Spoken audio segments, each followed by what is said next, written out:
Binugbog habang naka-duty ang isang tauhan ng MMDA.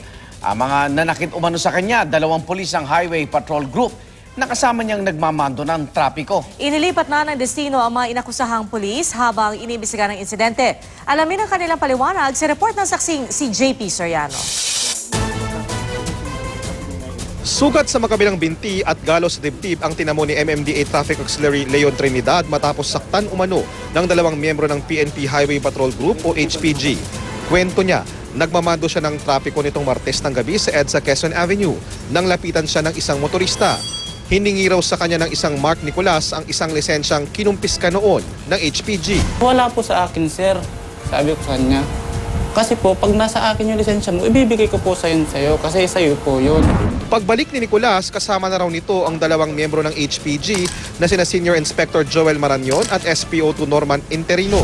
Pagdating niya, galit na po. Tapos, pero andun po yung driver at that time kasi hinihintay niya nga po yung lisensya nang nawawala. Tapos yun po, habang kinakausap ako nung kapitan, tinatanong yung lisensya, bigla po niya akong hinampas ng malakas ng helmet yung isa dito sa dibdib ko. Itong si Senior Inspector Marañon, biglang nagalit na rin po sa akin na ginagawa po, sinisipa-sipa na po ako. Kinutungan mo, ganun po sa akin. Eh, sabi ko, sir, hindi ko lang po kinutungan. Habang nangangatwiran po ako, yun, sinipa-sipa yun nga po. Nasaksihan din mismo ni Nicolas ang pananakit kay Trinidad. Sabi ng HPG, binigay niya yung lisensya niya dun sa MMDA. Nagkakamprontahan na silang dalawa. Sinisipa niya pa simple sa binti, sa dinidibdiban niya ng radyo niya sa dibdib. Nakakaawa po talaga kasi mangiyak-ngiyak na talaga sila. Tsaka takot na rin, sir, kasi galit na galit po talaga yung mga HPG dun.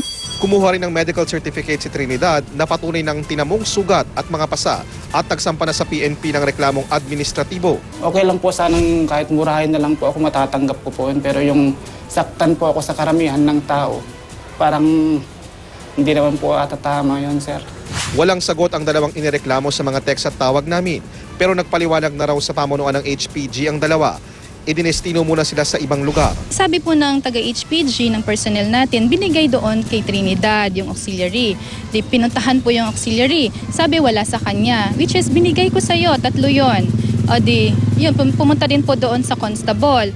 Ngayon, nasaan yung ticket na tinikitan nyo? Wala po silang maipakita. Ayon pa sa HPG, sa paliwanag daw ng 2, sa mga taga-MMDA daw ibinibigay ang mga lisensya dahil sila pa lang ang may panikit para sa traffic violations. Pero imbis na tikitan, napakiusapan pa umano ang mga taga-MMDA na mga nahuli nina Marañon at Interino. Kaya raw nainsulto na sila. Itinanggi ni Trinidad ang paratang na ito. Iniimbestigahan na rin ng MMDA ang insidente. Ako si JP Soriano, ang inyong saksi.